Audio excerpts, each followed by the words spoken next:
Welcome to the Salt Circle Podcast. My name is Hank. With me, as always, is my co-host Ben. Oh, starting with this co-host shit again? I thought we'd moved on. I thought we were... We are the co-hosts. I am the other co-host. I don't like how it feels. I just don't... Can we not just both be hosts? No, we are co-hosts. I don't like We're both it, though. hosts. I don't like the... Hyphenated words are gross.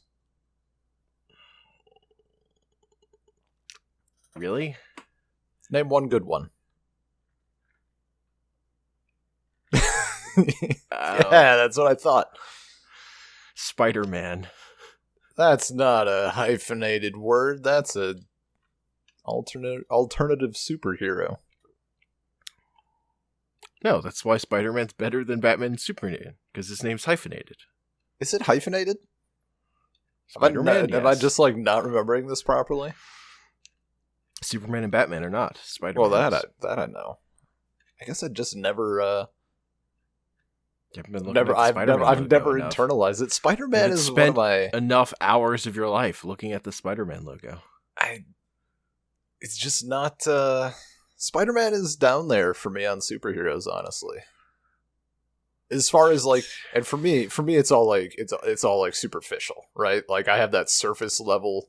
Like I'm sure there are Spider-Man stories that I would enjoy, but like as a thing, Spider-Man has the best costume in comics, though. So the best costume, really? Yeah. How? Because it covers his face. It's like what? What aspect? He's super like expressive with just his eyes, for one. The expressiveness. There's so much you can do with his eyes. Yeah, I'll give you that. Even though they're part of the costume and shouldn't be moving, but yeah. Well, no, it doesn't. It makes no sense.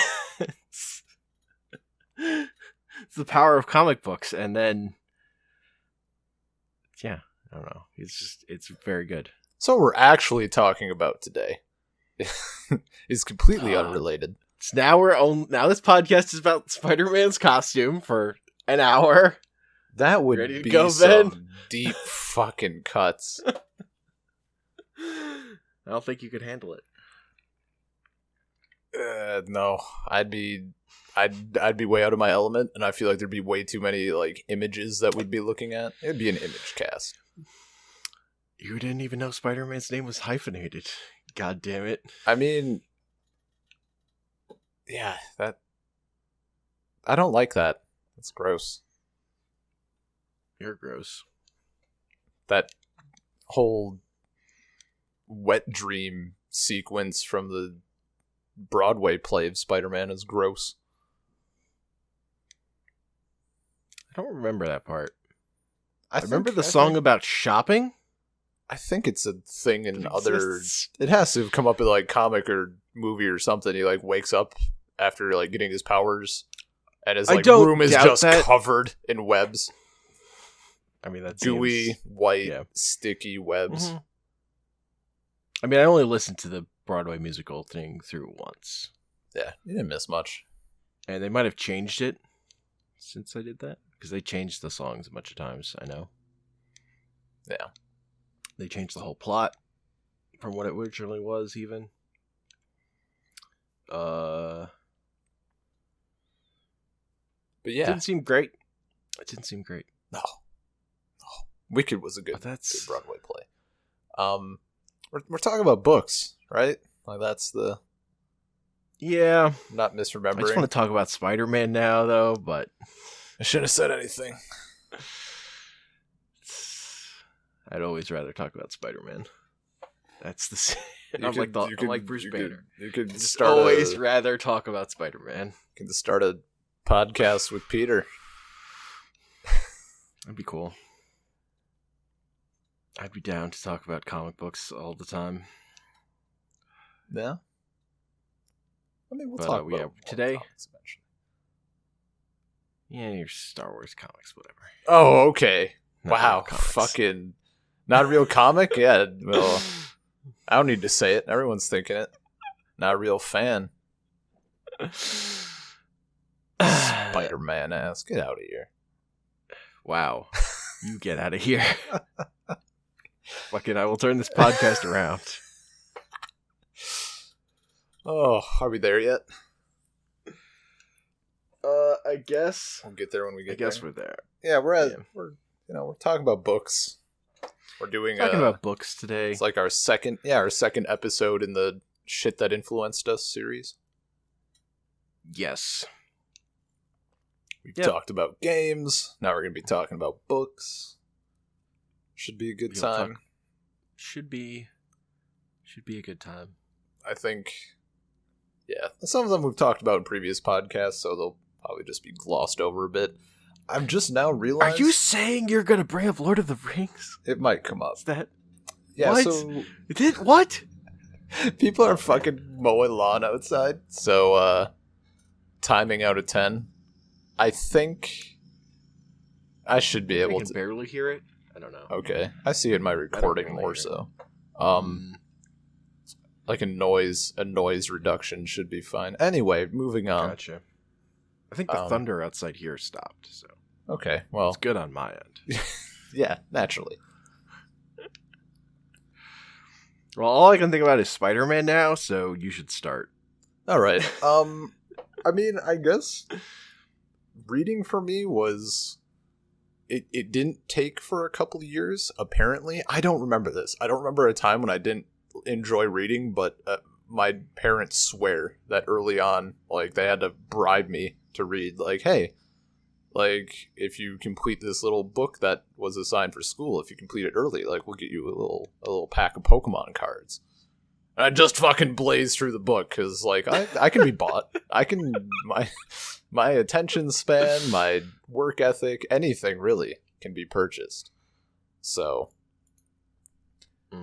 after that, like, after a certain point, it, like, took off. Like, I remember when I was real little, those kind of, I don't know that they were chapter books. They were like the Berenstain Bear books, but they weren't like the super children ones. They were like the kind of like 10-year-old, little under, little over, like stuff.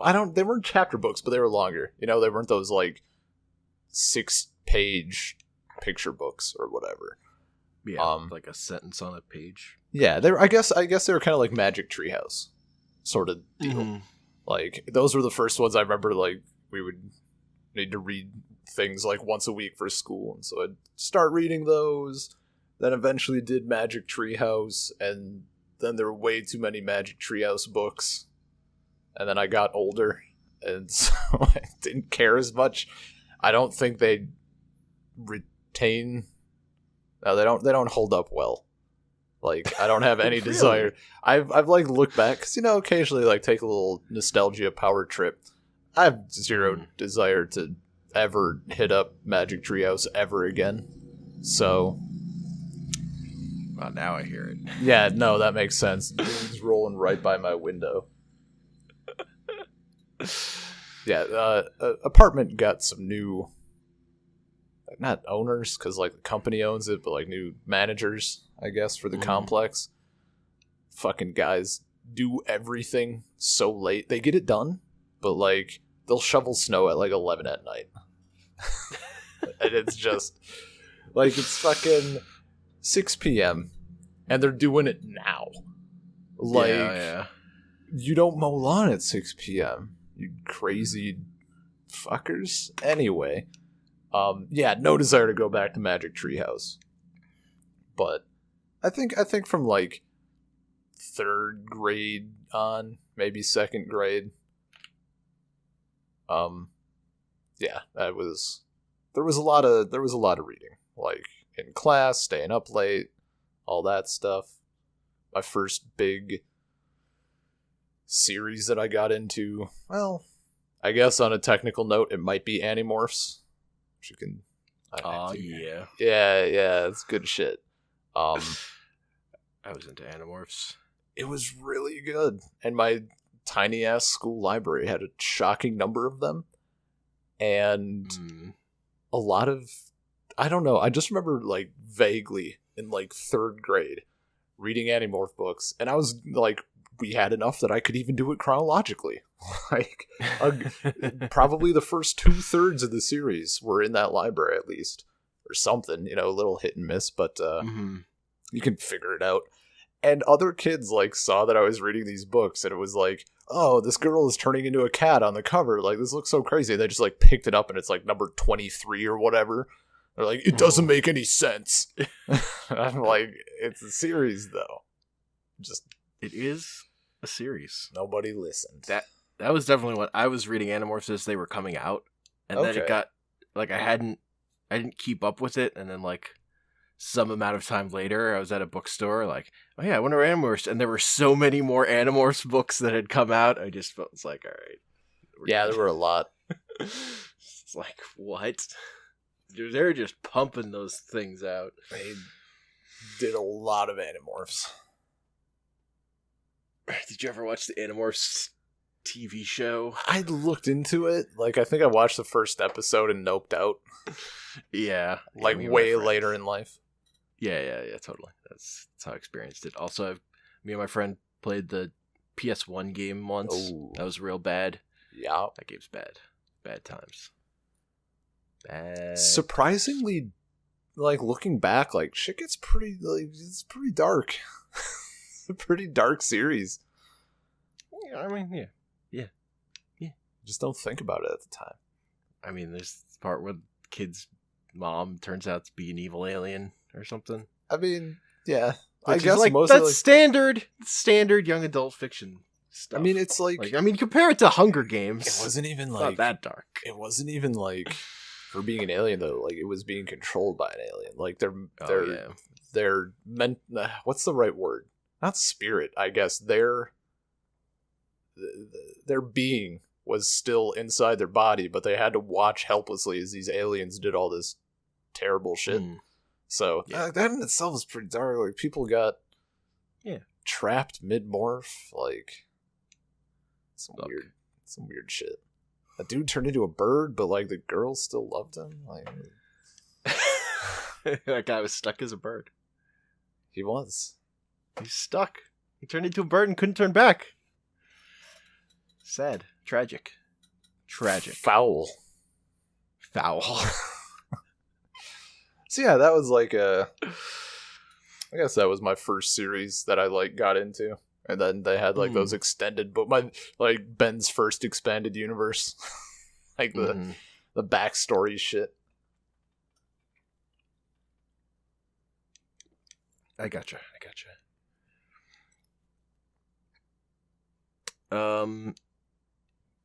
Yeah, where should I start? So I was never like a super huge book reader when I was younger, but my mom would read to me like every night for like a long time, so I experienced a lot of books that way.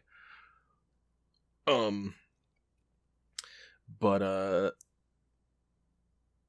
I'll start with like one of my favorite bar none books as a kid that's like super important to me, and like I would judge other kids' books by it, was The Phantom Tollbooth. Okay. It sounds familiar. That's definitely one of my favorites. And it does a thing that of like starting with a kid finding his way into a magical world, which is like a trope that I just like kind of unconditionally really like. Mm-hmm. Like The Lion, the Witch, and the Wardrobe also does it. And that's like my favorite part of that whole series, is that opening of that book where she finds her way into, like, wanders into this closet basically, and then finds herself in a snowy field. Like, just that idea. Yeah. It's super, super powerful to me. But The Phantom Tollbooth also just has like this dry sense of humor that I really, really appreciate, where it's like, these things are jokes, but it's not like, oh, it's not like laugh hard jokes. It's just like, just like that's subtle, eloquent humor. Yeah, but it's also like very silly. Yeah. And they also had some illustrations by this guy Jules Pfeiffer, who's a cartoonist I also really like, and he wrote one of like the best he wrote this essay about comic books. That's one of my favorite pieces of writing about comics. About it's sort of like historical about the early days of comics, and also like why they're good, but also why they're garbage. It's just like, and why it's important that they're garbage.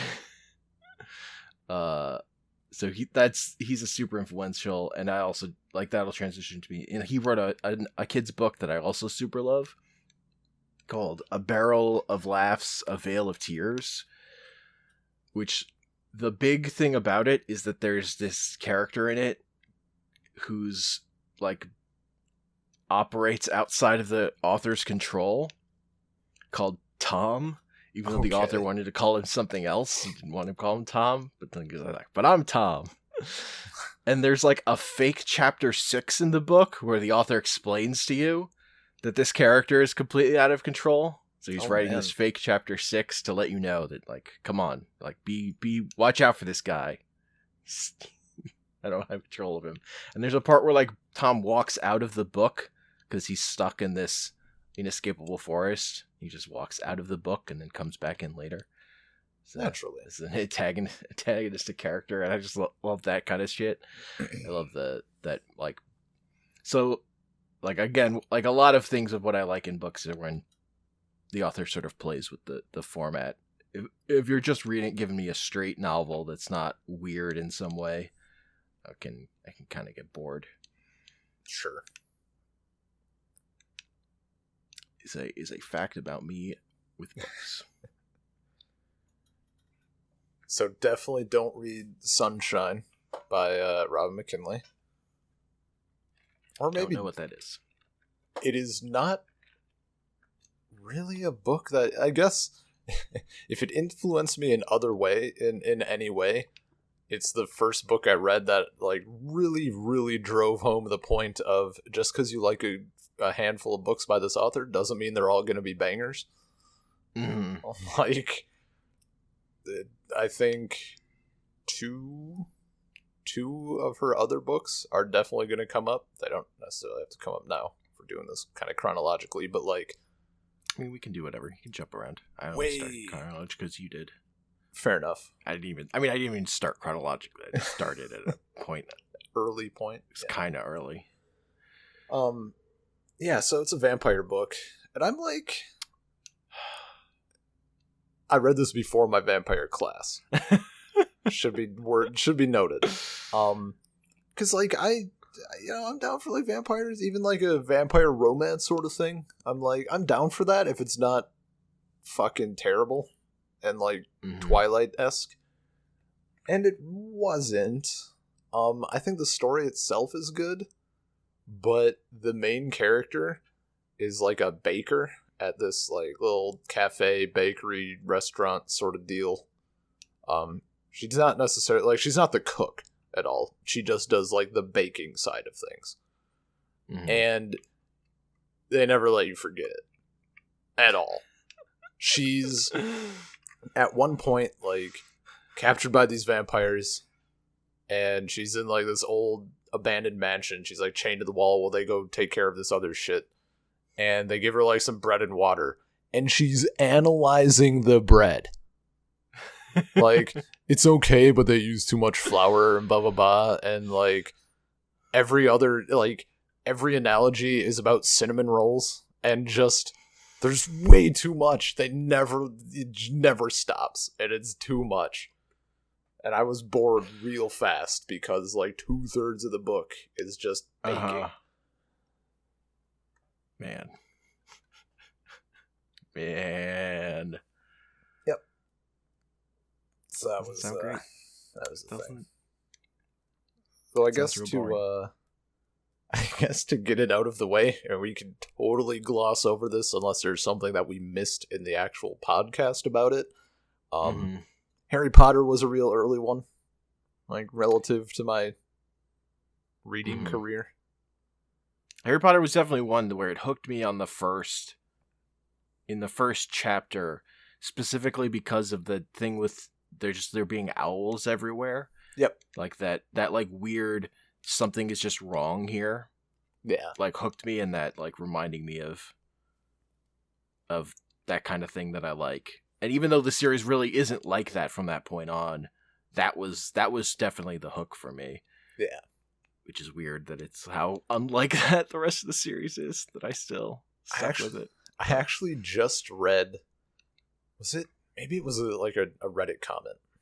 I forget if it was a Reddit comment or like a link that someone had to an article on it. And this summed up really well how I feel about the series. Books 1 through 3 are like, to some extent, a kid's adventure story. Like, they're children, and they're like, stuff's happening, and it's like magical and cool. And then they all turn into brooding, shitty teenagers, and it just goes downhill.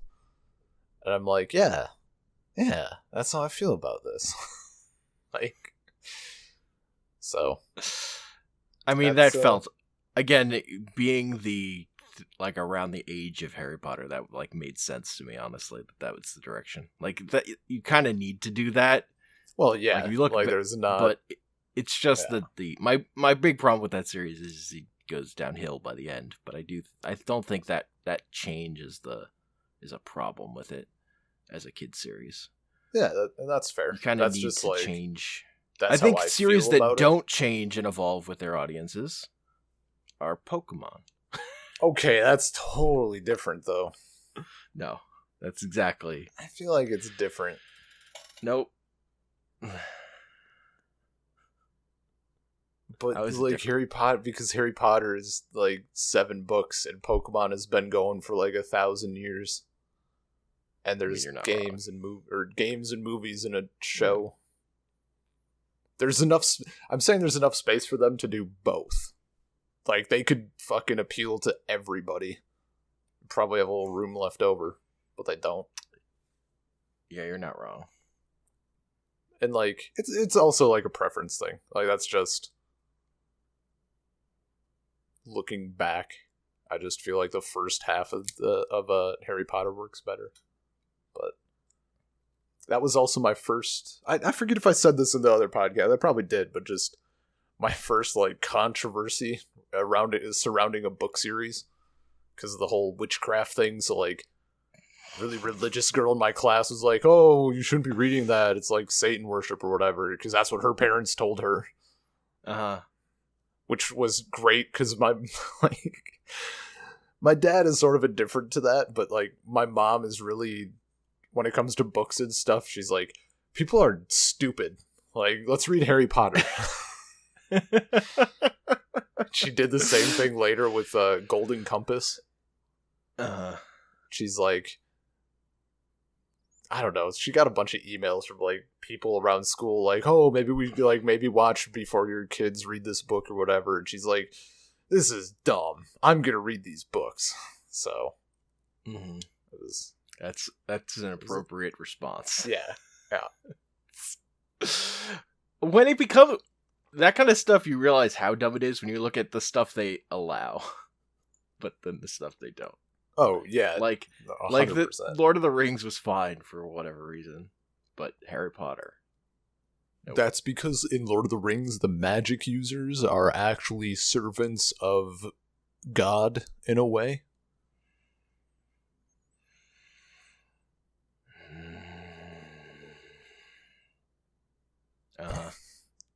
I mean, it's true. It's true, though. Like, I'm just saying. Gandalf wasn't a dude who, like, learned magic. Also, Harry spoke to snakes. You know what happened the last time someone spoke to a snake? All this. Look, there's an evil corrupting Harry. That's why he wouldn't just speak to snakes out of nowhere. Yeah, I know, but he still did it.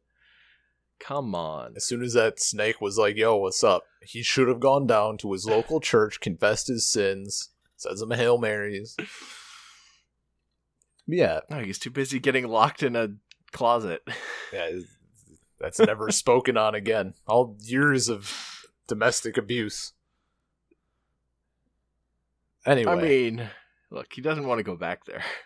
more importantly, Harry Potter was the stepping stone that got me into fantasy. And that led to Aragon. I forget if you mentioned that you had read that or not. Nope. Yeah. It's Again, Harry Potter was late. It was like my last kind of. I didn't go into anything after Harry Potter was not like a launching point for me into anything. okay. Well, Aragon was one of those things that, like, it was good, but in hindsight, like, book 1 was just a rehash of Lord of the Rings.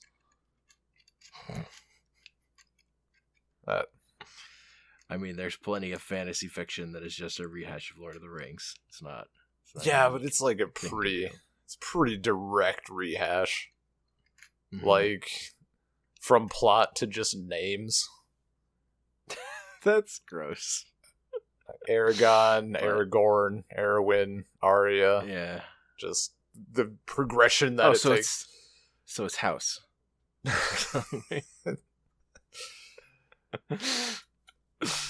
Yeah. Not wrong. But after the first book, he does deviate a little bit, and I think a lot of people, like, still give it shit. Like, there's a surprisingly large group of people who just really hate that series. And I don't know, I like dragons. I really copped out on there is a scene where dragons bang. Suddenly his powers of description just fall flat as fuck, and he spends a sentence on it. Unbelievable. He didn't want to talk about it. Apparently wasn't into it. I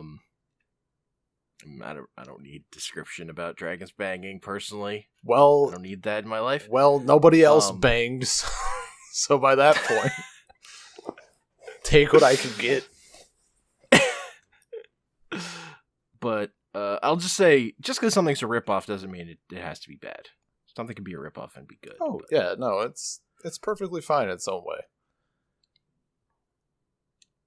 And then it led me to Lord of the Rings, so really, that's the important part. Oh, so it ruined your life. Gotcha. Destroyed you as a human being. I mean, it made a lot of other fantasy books less good in that sense. Oh, so it fixed. Okay, no, that's a good thing. That's positive. Realizing that fantasy is trash. That's all right. I'm in favor. Yeah, I mean, that's probably not the most healthy mindset to have, but, like, read Lord of the Rings once. Everything else is garbage. Fuck this. Mm-hmm. Which, like, whatever. If it speaks to you, it speaks to you. Yeah, totally. If people are into that, that's fine. Just like, I like Lord of the Rings. It's not the be all end all for me, but for that genre, it sure is. Yeah, no, and that's the thing. Like, I'll still like do a bit of fantasy and stuff, and some of it does things that Lord of the Rings doesn't do. But Lord of the Rings is still the best one. It was kind of my thing with 3D platformers. Like, Super Mario 64 I like it. I had a good time. But the fact that it became the be all and end all for that entire genre, that every genre then tried to imitate it in a way that didn't even measure up to that, was like a bummer. Yeah. Just like people got lost the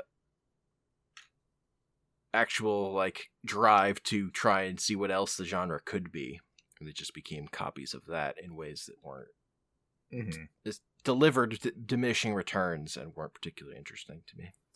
I've never like really tried looking into it. I don't know how much Lord of the Rings played a part in this, but like as we have kind of talked about before, like the base of Lord of the Rings is the language. Like there's all these fucking Elvish words, but there's a system to it. And you have all these other books where it's like, we're gonna throw a made up word in here, and we're gonna explain that word. but there's no system at all. Well, Just yeah, putting words it's together. like the people who are just writing fantasy out here aren't linguists. Yeah. Who are like studying language as their main thing and writing as a or even side like project, or even like putting any effort into it. Like I don't know. So yeah. I mean, it's a dumb thing. It doesn't mean a story had to be bad, but it's just a funny thing that happens. Yeah, no, it's like even I just read one of the other Robin McKinley books that I really like is The Hero and the Crown, which is a prequel novel to The Blue Sword. So Blue Sword was a thing. They like reference this girl who like 1,000 years earlier or something like was the only one able to wield this blue sword. And The Hero and the Crown is like the origin of that girl from like 1,000 years ago. Blue Sword actually is not that great. And then Hero and the Crown is really good.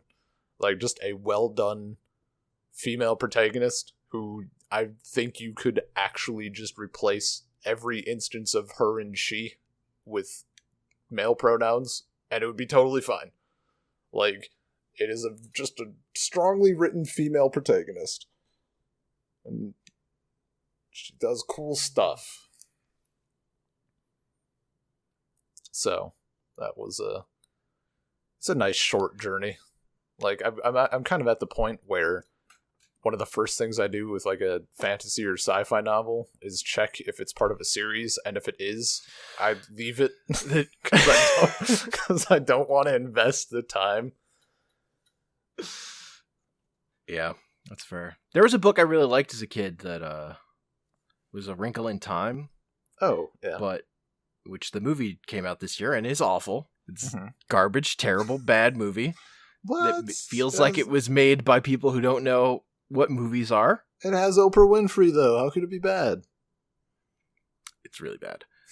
Oprah Winfrey does get very tall in it, though. She's very tall. Oh, man. Looms over all. And the internet went fucking wild. Just want to crawl up and be inside Oprah. Ugh. But that book is part of a series, and I had no idea as a kid. I just read that first book and was like, yeah, that was good, and was done. I just never had any idea until I met other people who had read it in college and started talking. It's like, yeah, but I really like the third book. I'm like, wait, there was more than one book? Weird. I had, have you The Giver?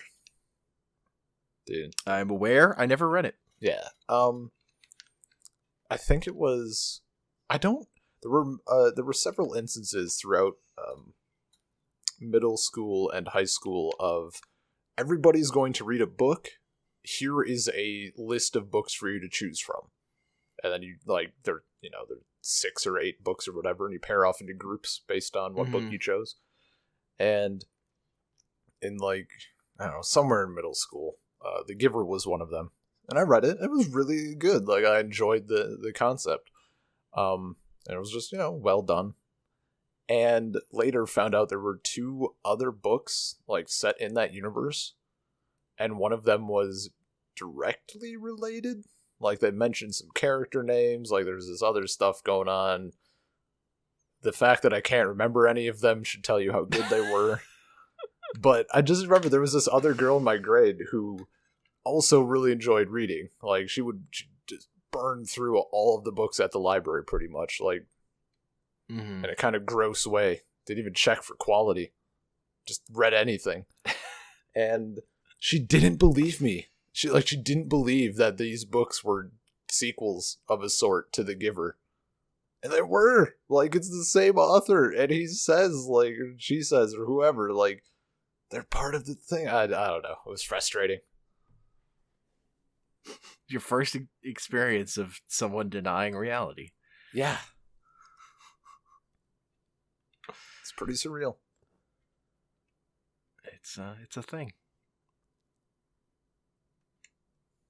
another writer that wrote kids' books I greatly enjoyed was Roald Dahl. I was big into Roald Dahl books. What?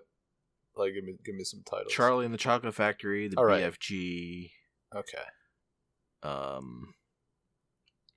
Lots of stuff. But honestly, the book of his that stuck with me the most was so he wrote 2 autobiographical books. One was, I think, called Boy or something, that was about his time as a kid. But then he wrote one about called Going Solo, which is about his time in the war. And I fucking love that book. That book I really like. Okay. So that was an interesting. He's also written like lots of short stories. I think a lot of them are horror themes, but I never really dove into that stuff. But I really liked his autobiographical book about his time in the war. It was super good. He has like a caustic sense of humor in a lot of his stuff, even though it's like, kids' books. I mean, I feel like that's apparent in Charlie and the Chocolate Factory, right? All the bad kids getting horribly punished.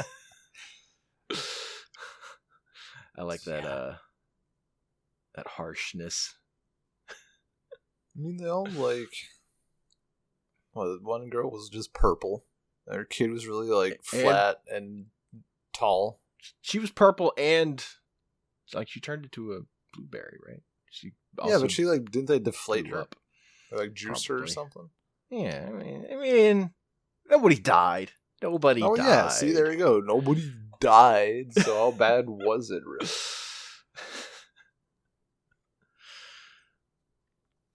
I think I actually, like, I can't really think of, like, an individual author that I really got into as far as, like, kid books goes.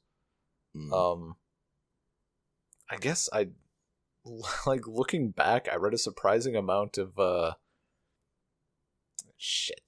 was it, like, Judy Blume? Is that, like, Super Fudge? Something? I don't know. I think she wrote a book called Blubber, and it might be the worst book that I have ever read and also completed. Wow. Like, I read half of it, and it was just fucking terrible. And I think the worst book I ever read was The Whipping Boy, which was about this kid who served this other kid and was to get whipped for the prince. Yeah, we did up that. That milk made me so angry. Yeah. I think that's when I read it. That man, I forget that book made me so mad. I forget. I don't remember anything. I just remember fucking hating it and being so mad that I was supposed to read this book. I was like mad at my teacher, mad at the system, mad at the world. Just like, what the fuck? Yeah. No, it's not an A-list book. But even like, I think a big thing with like, there was a lot of like the book I remember is like Super Fudge. I think there was also like Double Fudge. It was just about like this kid and his younger brother was named Fudge. Or they not named Fudge, but like that's what they called him. And it was like at the time I'm like, oh, these are really good. And I look back, I'm like, I can't do it. Like everybody in these books is fucking annoying. Like the parents are idiots. The main character is kind of a doormat and never fixes it, and his younger brother is like going to become a serial killer. Like, he's in 4th grade and he fucking swallows a turtle whole. Also lives. Why was this situation allowed to happen? And also just, why am I reading about it? I can't do it. Mm-hmm. But, yeah, that's like one that I read the books, but like I wasn't into them. I don't know. It was like one of those things, just like fuel your hatred. Yes. Something. Yeah. But I understand. There were 2 books by apparently Rebecca Rupp. The Dragon of Lonely Island and the follow-up Return of the Dragon. And I don't know, dude, I really like dragons. It was like, there's this little island of a like undescribed area, but off the mainland, it's like modern day. And these kids all like go exploring, and they find like this giant golden 3-headed dragon in a cave. And it's really heavy-handed moral stuff. Like, it really beats you over the head with it. Like, oh, oldest child doesn't want to share his new flashlight with the middle sibling. Like, and then one of the dragon heads tells a story about, whatever girl from like ancient China, and like how she learned to share and blah blah blah. But like, with the implication that the dragon is like thousands and thousands of years old. I don't know. So it's like a little collection. It's like 3 stories plus a little beginning and ending of the modern day story. And the second book is kind of the same. But it's dope. Nice. I didn't learn anything from it. I didn't need to be taught anything, but it was good.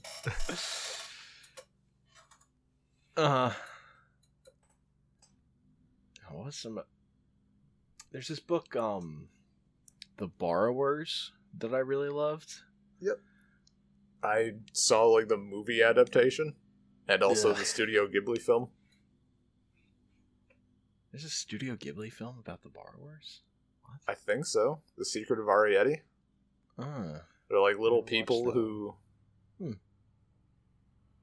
I mean, little people who take things. That's The Borrowers is. Put it on the list. Huh. Coming to a podcast near you. I guess, yeah. Yeah, that was a book I remember really loving. I really liked the Stuart Little book, which was a movie I was definitely not going to watch also. Yeah, I've only seen the movies. No desire to go back to them. The book is really good. Also, by the end of the book, he like meets a tiny human girl he gets with, which is, who's his size. They didn't put that in the movies. They didn't, because in the movies he grows up. In the book, rather. In the movies he doesn't, which is like one of the things I knew I wouldn't like the books. It's like you were like leaving out half the story. It's like the Gulliver's Travels movies. It's like, what? We remember this one part. Am I getting this confused? Isn't Stuart Little like a mouse? He is a mouse. Yes. No. Yes. He's a mouse who's raised by humans. He's still a mouse. So he's like Geronimo Stilton. Old mouse dude. He's a little mouse dude, yeah. Lives in the real world. That's fucking disturbing as hell. He races boats in a park. I remember that scene. Scene. Yeah, but like it's kind of like him becoming an adult. It's not just, whereas the movie is just him as a kid. And it's so like you're taking out the whole arc. Wait. Okay, let's revisit something here. When he grows up, do you mean like mentally, or does he become a giant fucking mouse? No, mentally. I'm talking about aging. That makes way more sense. I was imagining like a 6 foot tall anthropomorphic mouse like going to work at a bank. No, he's always a tiny man. Okay, this is far more palatable. But he does meet a tiny human female who is mouse-sized. Yeah, of course. For him to date or whatever. I think it's near the end of that book. I remember that being weird. Yeah. But I really like that book. Read that multiple times. And then there's like Charlotte's Web was another book. I super liked. Yeah, that was a good book. There was just an image of like on Reddit of Snoop Dogg. Like some little kid was like showing him a book or something. He's like, Charlotte's Web with Wilbur and shit. That pig was dope. It's like, yeah, like it was a good book. Yeah, it's good. Kids book of like, here's this character who's just going to die. Kids. Yeah. Everything you love will die. Just be aware. Sacrifice yourself for the greater good. Exactly. Good kids books lessons. I don't know. Yeah. So the other, when did my final Robin McKinley book, which was actually the first one I read by her, was called Deerskin. Definitely a sleeper hit. Like, I was 100% lied to on the back of the book, like the little blurb. It said that it was about this girl who, like, she's the princess and she goes on a magical journey with, like, her 5 or 9 dogs or something, like, you know, these big, like, kind of royal hounds or whatever that accompany her. I'm like, all right, like, this sounds cool. Like, this sounds a thing, like a cool thing. I'm scared that one or more of the dogs is gonna die over the course of this story, but like, I'll do it. It was not that at all. She gets raped in like the first 20-ish pages by her dad. Oh, man. Oh, fuck.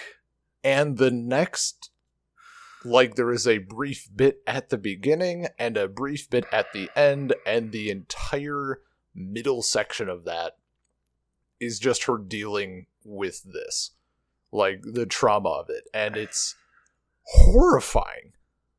And just terrible. But it was really important for me because I was kind of a piece of shit.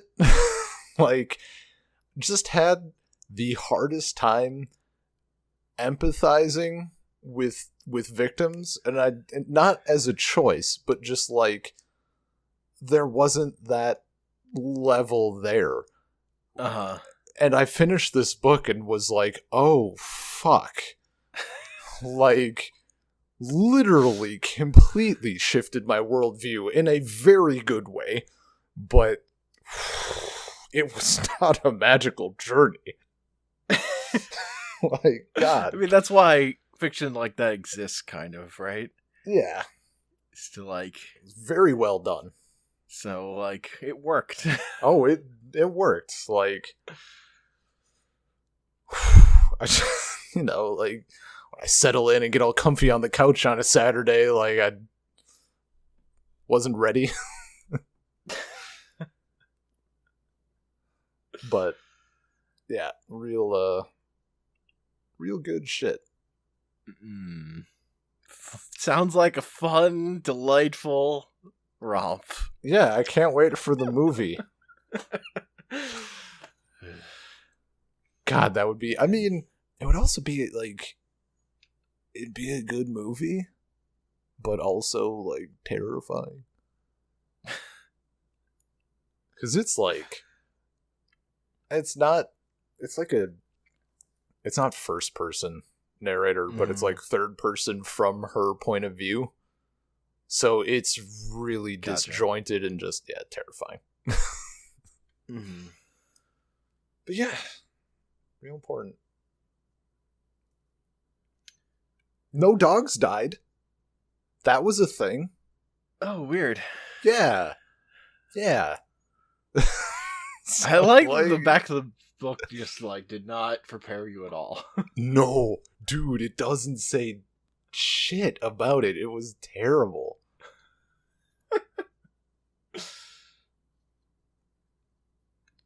That's great. I don't know where to transition from that, though. I really don't. Like, I was going to talk about Winnie the Pooh, but fuck.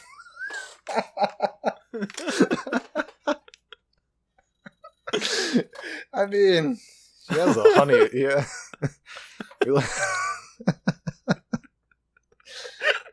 Oh dear. I mean, it's like there's heavy-handed stuff there, as we learned from Country Bear, is like he's dealing with an addiction. Like, he's a honey bear. No. heavy-handed shit's coming with the Christopher Robin movie about Christopher Robin as a jaded factory work manager. Is this played like by a Ewan movie McGregor. is this a movie that exists or that's happening? This is coming. I've seen that the trailer is out. It's the new I'm Winnie the Pooh movie. interested. And then Winnie the Pooh comes, like live action CG Winnie the Pooh comes to visit. So it's like him adult as an Christopher Robin, Okay, so it's like who has it's kinda forgotten like- the magic of Yeah. being a child. it's kind of Must be like a Hook or something. Yeah, All right. So not Ted. not Ted. I don't think this Disney Winnie the Pooh movie is going to be that raunchy. Yeah. Do I need to, like, if I want to see it, do I need to go into any of the lore? What part of the Winnie the Pooh canon do I need to be up on? I mean, probably the movie, the Disney movie, I don't know that the first one. I probably... You've never seen Winnie the Pooh? I was good. Let me rephrase. I've seen it. I don't think I've seen it since I can retain information. Yeah, well, you should rewatch Winnie the Pooh. Probably Winnie the Pooh should. might be my favorite Disney movie. I think that's Yeah. the most important one to me. Because I love Winnie the Pooh. I really enjoy big Winnie Winnie the the Pooh. Pooh I just don't know that I've like seen that movie in particular. I know I've seen like some of the other ones or other one. Is it centered on Tigger? Tigger is in the first movie. Well, yeah, but Yeah. like, But there are direct to video. There's definitely a direct to video I think Tigger movie. I think I've. There was seen also a one of TV those. show. I've seen a bit of the show, and I think I've seen the movie that focused more on Tigger. I've seen Mhm. some Russian Winnie the Pooh, and it's fucking man. amazing. That sounds delightful and weird. It's like pretty good. It's like catchy. He's making little poems all the time, so he's like wandering around like pum pum pum pum pum pum. Out of the 3 episodes I've seen, each one involved a gun. Not a real gun, but a gun. Like, tries to float himself up to get some honey with Shoots balloons. No, with balloons, and then he's Uh-huh. stuck up in the air. So, So he he has takes out his Piglet. revolver. No, he has Starts shooting Piglet him. run home to get the gun, which is a cork gun, but still, Oh, and like shoots him, and the Yeah. cork like hits him in the ass first. And like, yeah, little silly kid shows things. But yeah, Winnie the Pooh. mhm. I'll have to do that up. That actually sounds like a nice. I mean, it probably Yeah, would have Tigger's been probably the part of the Winnie the Pooh movies that's like the most annoying. It's just weird. It's a change of pace because he's such a hyperactive character, and those are such laid back stories. Otherwise, Yeah. Winnie the Pooh is not. I like Winnie the Pooh is so great because he's like interested in. He's such a realistic character. Look, man, he just wants to relax and eat some honey. yeah, dude. Like, Just have a good time. I can identify. But also, I really identified with Eeyore. He was completely depressed. I love that character. Just how sad he was. Yeah, Down in the dumps because he can't find his tail. it Good happens. times. Good times. I played Christopher Robin in a school play and had a Did he- panic attack on stage. Oh no! Because someone like skipped 2/3 of the play because they forgot their line, and then they went to a line that was like in a similar scene at the end of the play instead of the beginning, Oh dear. and like sequence breaking like that just broke me, and I was done. It's just like crying out of like panic the rest of the show. It was a bad time. How did it play out? Why did someone I sprint? think they on just stage? finished that scene and then they just like curtain. they just like went to the scene that should have been next, and they played out the play the rest of the way without me. I could not. I was done. Just I was destroyed. finished. Yeah, I was just destroyed. I was ruined. It happens, That man. happened. Yeah. I wanted to play Eeyore though. I didn't want to play Christopher Robin. Yeah, you don't strike me as a Christopher Robin. Nope. But it's what I did. Yeah. I think the only book, and this is no longer true, the only book in school that we had to read that I didn't actually read. Oh, man. Huckleberry Finn. Fuck, dude. Huckleberry Finn is great. I just wasn't having it at the time. Huckleberry Finn is one of my favorite books. I think I just got real sick of the the written accent. Mm-hmm. That kind of grated on me. I also just wasn't. I think if I reread it now, I'd be more fine with it, because it took me like until last semester before, to get into more classic literature. Mm-hmm. So I think if I went back, I'd be like, yeah, this is pretty good. The story and stuff, perfectly fine, but well, the thing about Huckleberry Finn is it's an adventure where like every stop along the river is kind of like a different world and has like its own different internal rules. Sure. So and I just like that kind of storytelling. But the thing I really like about Huckleberry Finn is, as a sequel to Tom Sawyer, it's like Tom Sawyer is like a standard kid story about this kid. It's like, Tom Sawyer's the greatest. He tricks people into painting a fence for him. Ha ha. And then Huckleberry Finn is like, Tom Sawyer is actually a monster. He's the worst. Yeah. He's terrible. Like, that's like the last thing in Huckleberry Finn. It's like you get back to Tom Sawyer, and Tom Sawyer is a fucking, oh god. He read Don Quixote and took it literally as like a way to live your life. Oh no. He's bad. He's a monster child. Yeah, no. I will say Huckleberry Finn was much more interesting to me having read Don Quixote, because I understood stuff about it that I hadn't ever gotten out of the story before when I'd read it as a kid. It's definitely one that like has more.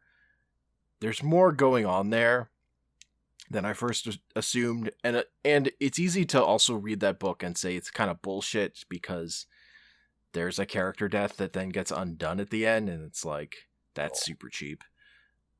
But I kind of understand it a little bit more now. Whereas like there were periods of time where I just thought, yeah, this is Mark Twain punking out because he was worried about the book selling, which also could be partially true.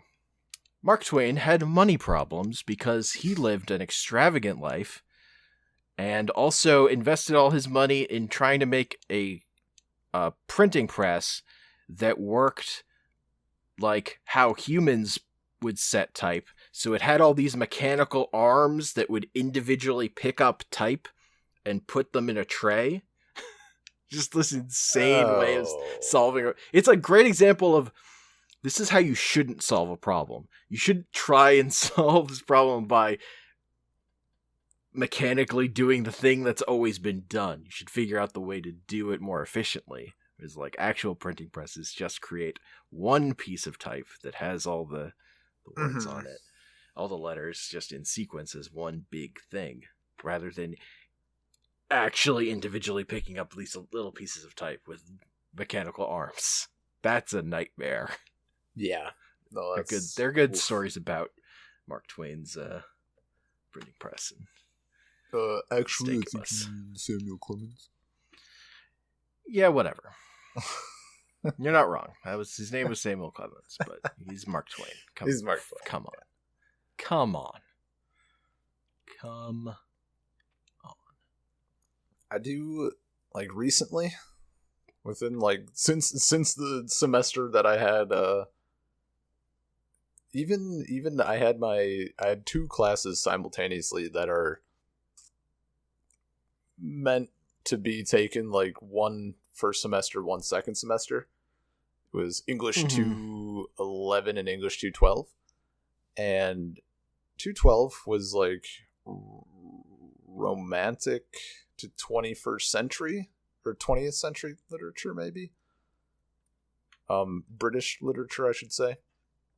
And the 211 class was like medieval literature through romantic. And we like tackled Beowulf, well, that's the one where I read Gulliver's Travels, part of Paradise Lost, and Beowulf. And I don't know, I just really enjoyed like 100% of things that we read in that class. Mhm. Like, which is, I think, a first for me. Like, everything I was 100% down for. It was great. And then, like, since then, I'm like, yo, like, literature is great. Like, finally did up Great Gatsby, grabbed East of Eden, like Moby Dick, been getting real into shit. It also got me into like Norse mythology. Yeah. Because a lot of that early stuff has that overlap of like Christianity and paganism. Mhm. And I don't know, as we've discussed previously, just blown away by how surprisingly not accurate that Marvel Thor is compared to real Thor. What? I mean, it has like nothing to do with it. Yeah, I just Marvel's Hercules is a little more accurate, I guess, but that's like more accurate to like movie versions of Hercules, even. So. Sure. But yeah, I don't know. It's almost like that one point, like maybe just because of that, or because of how shattered my expectations were, like. It's almost like one of those sore points. Like, if someone brings up Norse mythology, I want it to be accurate now. And if it's not, it's fine. It's absolutely fine, but also I'm getting a little upset about it.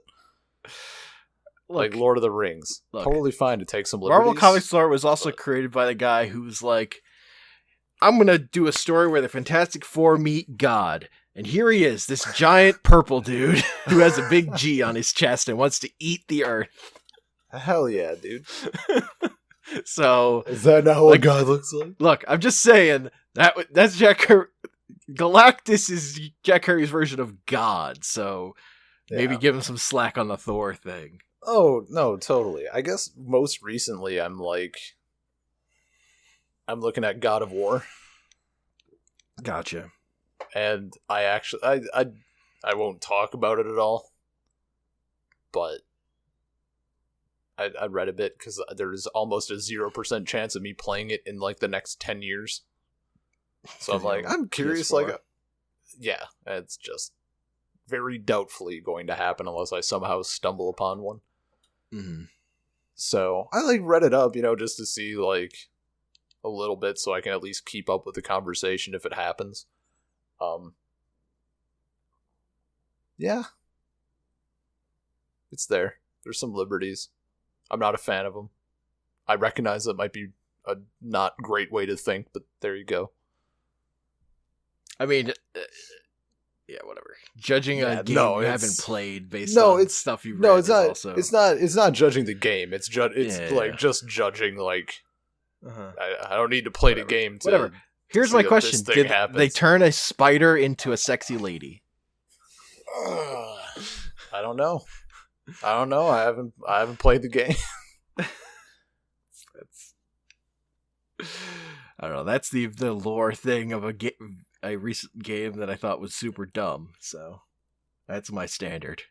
I'm trying to a spider that was always just a spider into a sexy lady. Is it a game I played? Let's see. That was Shadow of War. That was the new fucking Lord of the Rings. Remember? Okay. I haven't played the new one, and I actually haven't played the old one because it's still like every time I try, I'm like, it's not Lord of the Rings though. Yeah, shitting. That's Gollum though. They're shitting all over. Wait, they turned Shelob into a sexy lady? They turned Shelob into a sexy lady. What the fuck? Oh my god. That's terrible. Oh my god. Tolkien Isn't it spinning in his grave. You could attach attach a generator to him and get electricity to power the Earth for 1,000,000 years. What if? Ugh. That's so bad. That's terrible. I guess I feel fine judging that without playing the game. Yeah, no, that's fucking garbage. Fuck that game. I'm gonna go on Metacritic. Know what I think about it. I mean, whatever. That game had horrible microtransaction stuff. That's the real reason. And also, they made DLC on a charity thing to help someone who died, but then it wasn't for charity in other regions. Like, they did real gross stuff around the business practice of that game too. So, plenty of reasons to say fuck that game. Thanks to reading through. I actually have like two things. I have my Neil Gaiman. Gaiman? I think it's Gaiman. Neil Gaiman. That's what I've always pronounced it as. He recently did a Norse mythology collection, like his take on it, and it's really, really good for getting a base. And then, in the introduction, he kind of talks about how a large purpose of the book is get the basic knowledge of the Norse myths, so you can retell them to people. So everything is really simple, and then if you want to embellish it when you retell it to someone because you like it, like, go for it. So that was neat. And then I have a different one that's much more academic. Like, it's a historian, like contextual stuff in the back and all that. That's also great. But through reading that, every single, like, the amount of names that Tolkien just pulls, which doesn't surprise me, but like all of the dwarfs in The Hobbit and Gandalf, they're all dwarves, all Norse dwarves, like from those myths. I didn't know it was like that extensive, which is cool. Like, I'm fine with it. I don't care. It makes it better, honestly. Also, that Thor is just kind of like, which I guess is maybe the thing that Marvel Thor is like closest to. Like, he's just kind of like the everyman's god. Like, he's bro. He's bro. He likes to drink and fight, and he's just a dude. Yeah, man. And like the nobility are all like, no, it's about Odin because he's wise. Oh, he's wise. Yeah. Oh. Gave up his eye. Hung on the world tree for X amount of time. Mm-hmm. He did stuff, dude. Oh. But here's one. Does Marvel ever talk about like a little squirrel that runs up and down the world tree, like trading insults? Yeah. No. I don't think Ratatosk ever... That's sad. Or comes up. There is a Japanese RPG where you play as Ratatosk. What? That's so specific. Well, so you play as a kid who is like possessed by Ratatosk at first, you think? It's weird. What? Okay. And it's never clear. They never established Ratatosk as a squirrel in that game, but he's Ratatosk. It's not like it's Tales of, and it's a sequel game because it's a sequel to Tales of Symphonia. It's Tales of Symphonia: Dawn of the New World on the Wii. Also, the important thing in that game is that courage is the magic that turns dreams into reality. Because they say that phrase a lot to the point where it became a meme. Ugh. It's a pretty bad phrase. So that is one of my favorite, like, oh, this is like a terrible story, but I can't stop watching it. It's amazing. Also, that game has a thing of like, you're kind of following the villains as the story is unfolding, but also like the main plot is happening over somewhere else while you do this dumb side thing that doesn't matter. Yeah. You hunt a light frog while the characters from the previous game go follow the plot. Look, good times. But yeah, you're Ratatosk. So Great. that's my major Ratatosk experience. Yeah, he's a little squirrel dude. I guess. Yeah, I guess I've always thought, because this was like my first time going through Norse mythology. Like, it's been 24 years and I'd never really like had the basic idea, but nothing else. I had always assumed that it was kind of like Greek mythology, where there was all this, just a ton of stuff that we had pulled from and that we know, and it's like, no, actually, like, you have these handful of stories, and that's literally all that's left. Which just, I don't know, aids in the, like, futility of it all. Futility of the stories. Real dark. Real, like, dark overtones, in my opinion, anyway. But real good stuff. Not dark like deer skin. Yeah. I mean, Ratatosk's definitely been in Marvel Comics. I just can't remember any of them. That's fair. Probably a reason for it. Or I haven't read them. Yeah. Could also be. I think she becomes a superhero for Girl Squirrel instead of Squirrel Girl. It's the thing that happens with Ratatosk in Marvel. That's weird. Girl Squirrel just sounds so not great. This is not something that would. It doesn't read well. No. Read well. No, Squirrel Girl is 1,000 times she's got a little more. She's got a little cape. Well, I would hope.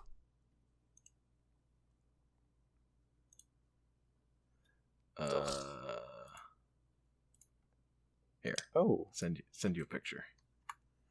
That's that's pretty heinous. I guess most recently I go through like spurts. Like, I won't read for a long while, and then I'll just sit down and read, like, I don't know, a dozen books back to back without stopping. Mm-hmm. And just go nuts. It's been a bit of a shorter one, but I burned through 2 Star Wars novels and started a third. They're real fucking good. Like, they're based, and I think there's still a lot of stuff. Maybe it's slowing down now, but a lot of the comics, or some of the comics, I guess, and then a good chunk of the novels have been unused Clone Wars content because it got canceled. And I think both of the books that I read, Ahsoka and Dark Disciple, those are both like unused Clone Wars things, but really good storytelling. Got some love story going on. Got some backstory about like Ahsoka going on, which is nice. We learn more about lightsaber crystals, highly important, because the Sith have to break the crystals to turn them red so they bleed. But we learn in Ahsoka that if you take a broken kyber crystal and you heal it, then you get a white lightsaber. It's dope. So you come back as Gandalf the White. Yeah, basically.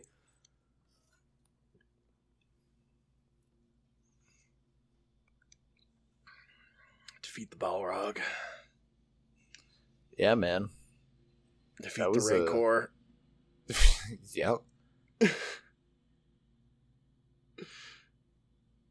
Man, I'm gonna be like reading Lord of the Rings again. That's how this is gonna do one book podcast. Like, damn, it's been a while. Lord of the Rings, though. There are plenty of other books that I could talk about, but the big one I want to get to is just Kurt Vonnegut. Oh yeah, because he might be my favorite writer in terms of books, and I think I've read There might be one or there are like a handful of things of his I haven't read, but I've read almost all his books for sure. And I just love his thing, and I love his gimmick of just the idea of being unstuck in time, of just things I playing have out. seen the passage from, I think it's Slaughterhouse-5, about like the bombs going back up into the air and the planes like going back into the factory. Mm-hmm. I think that passage gets posted on the book subreddit like once a day. And it's always someone like, I just want to share my favorite passage from any book with you all. It's like, it was posted 5 minutes ago, but thanks. That's hilarious. Still need to get to it. Like, it looks really like the bits I've seen or read, like, seems dope. Just haven't. Yeah, Slaughterhouse-Five might be my second favorite of his books. My favorite's Cat's Cradle. Okay. Which has which is where he introduces Ice 9, which is ice that then freezes any water it touches. So it freezes the whole thing, which eventually leads to the end of the world. Just it's this thing of like scientists not thinking about the repercussions of their actions, kind of thing. But yeah, there are also just weird things he does. Like there's like a novel he starts with just like a passage about how his sister died. Great, just like a non sequitur story thing, just this crazy accident. And I like his. A lot of the times, my favorite stuff in his books are these out of context things. That's just something he's thinking about. That's not like the plot of the story at all. Is there any continuity to them, or are they like all self-contained? He has this character, Kilgore Trout, who's in a lot of his books, and then like one of Breakfast of Champions ends with him like freeing the character basically from his stories. Although I think he brings him back in something later. But other than there just being some similar characters, there isn't real continuity. A lot of his books have apocalyptic stuff happen, like Galapagos Islands is another apocalypse story where everyone on Earth has died, and it's just about these characters who happen to be still alive because they're on the Galapagos Islands, so they don't get exposed to the virus that prevents people from having kids. Okay. It ends with seal people and artificial insemination. That does sound like the logical conclusion. It's, stuff happens. But, Catch-22 and Slaughterhouse-5 are probably his best books. Sirens of Titan is also super good. Aliens are also a thing in a bunch of his books. Gotcha. Yeah, no, I've been meaning to read Slaughterhouse-5. I'll have to add Cat's Cradle to that list as well then. Yeah. And kind of in that vein of a book I for some reason kind of lump in there. It's just the last thing I'll bring up is Catch-22. Just because it's another like war is fucked book that I kind of read around the same time. Yeah, that's another one of my favorites. Like, my exposure to Catch-22 is my first movie? No, probably worse. Wasn't the movie. My first girlfriend back in high school. Like we started dating, and she had like just read, like her and her sister had read Catch-22, like for a class in high school, and suddenly everything was a Catch-22. Oh God! Like that's situation comes up. She's like, "Huh, a bit of a Catch-22." I'm like, "I don't think it is."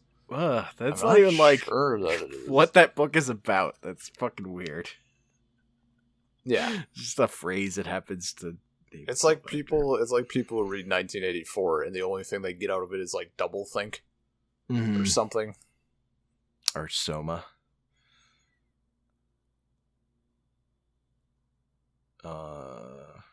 Yeah. So I also like, because I It's a like great those book, books that much, I also think like there are movie versions. There's a movie version of Slaughterhouse-Five, and there's a movie of Catch-22, which are not like great movies, but I really, as far as just, these are like impossible books to adapt, and so like I kind of just like those movies as like an attempt, just on those grounds. But they wouldn't mean anything to me without the books. I was thinking in an opposite direction. What my favorite sci-fi writer of all time is a super unheard of choice, very unknown author. He did a couple cool short stories. Arthur C. Clarke. Oh, Arthur C. Clarke. Yeah, real underground early sci-fi writer. No, his novel Childhood's End is like one of his few forays into like kind of supernatural stuff, which he doesn't necessarily believe, but like he had the idea, he wrote the book, like it's whatever. His like whole introduction to it is like defending himself. Cause like I don't know. And it got picked up by like Sci-Fi and turned into a miniseries. Fucking garbage. I mean, it's a sci-fi miniseries, of course it is. But like they try to like turn the aliens into like these bad guys. It's like, no. I mean, I guess if you're an asshole, they're bad. Like they do a couple things that are they're technically bad, like, but they're done for good reasons. Like their first order of business is basically to establish world peace. And they're like, yeah, you guys gotta stop fighting. Like, no more wars. This isn't happening anymore. And, like, 2 countries in Africa, I think, like, had a civil war that was ongoing.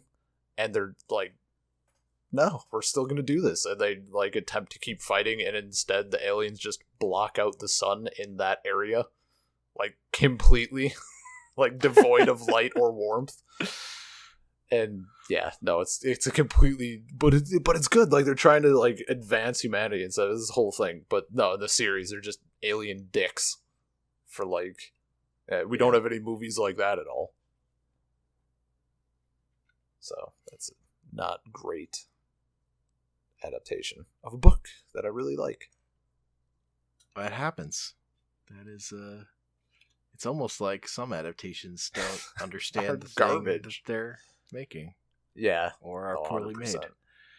But then you have 2001 Space Odyssey, which, I don't know, I don't even really consider that an adaptation, because like they're both, the movie and the book go hand in hand, really. It's interesting.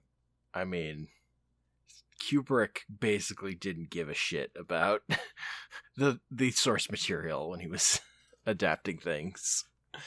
He was like, doesn't actually matter. Like, I think they were considering how many of his movies are theoretically adaptations, but like also entirely different from the source material.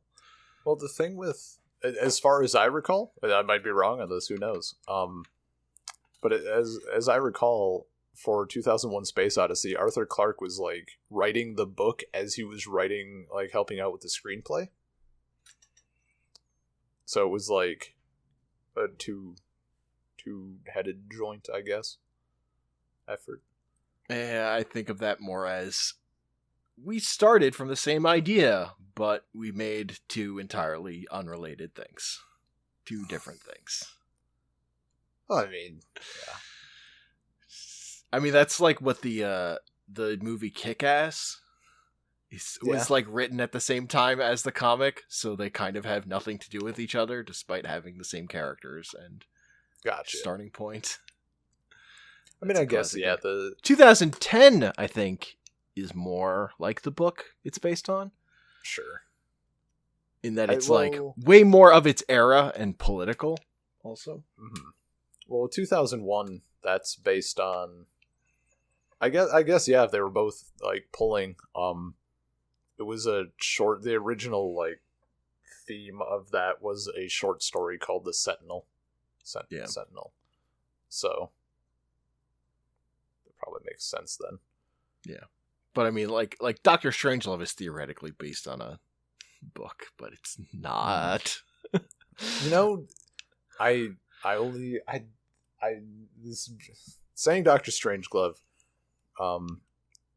makes me think of one of my Canadian friends. I mean, Peter, no, Justin, and he's really into Doctor Strangeglove, and shit, Clockwork Orange. I was trying to like the word orange is in it somewhere. That, and just like all movies like that. And when I went to visit him, my only foray into Canada, we watched Lolita. I really like that was a thing. Also, the first time I ever got tipsy, so like double whammy. I really want to read that book. Fair enough. Like, it's pretty high up on my list. Because I think it's something that like the book maybe conveys better than the movie. Just the how the narrator like kind of lies to you, like portrays the relationship as fully consensual and like they're in love and blah blah blah. And after a while, like he can't keep the truth from the reader anymore, and it eventually like derails. And I like that concept. Mm-hmm. I think I'd like that concept better with different subject material. But what just me. What could you? No, it has to be pedophilia. Otherwise, it doesn't work. Oh, huh. I mean, okay, hear me out though. Necrophilia. It's real consensual. The author spends the entire book trying to convey this corpse as being alive, and eventually can't do it anymore. I like that for a short story. I'm sure someone's written that exists. Probably, yeah. It seems like it would be hard to keep up over the course of an entire novel, but definitely a short story. It'd get to be a bit much. Yeah, it just sounds like by the end of the book, you're like, wait, what the fuck? Yeah. It's like, it's too just annoying. Yeah, no, that seems accurate. You went on a road trip, though. In a convertible. She shot someone. I'm just thinking of, like, what is it, Weekend at Maury's or something? Weekend at Bernie's? Like Bernie's, Maury's, whatever. Old man name. Weekend at old man name's house. It's just like the movie Good Burger. Yeah, yeah, you know.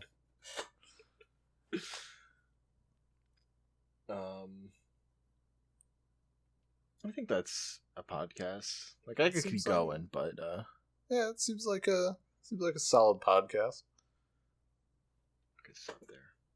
I also really like Douglas Adams books, but you know, whatever. Yeah, they're nerds that are too into those, and it's annoying. Oh yeah, no. There's a lot of people who think Hitchhiker's Guide is like the fucking be all end all of sci-fi.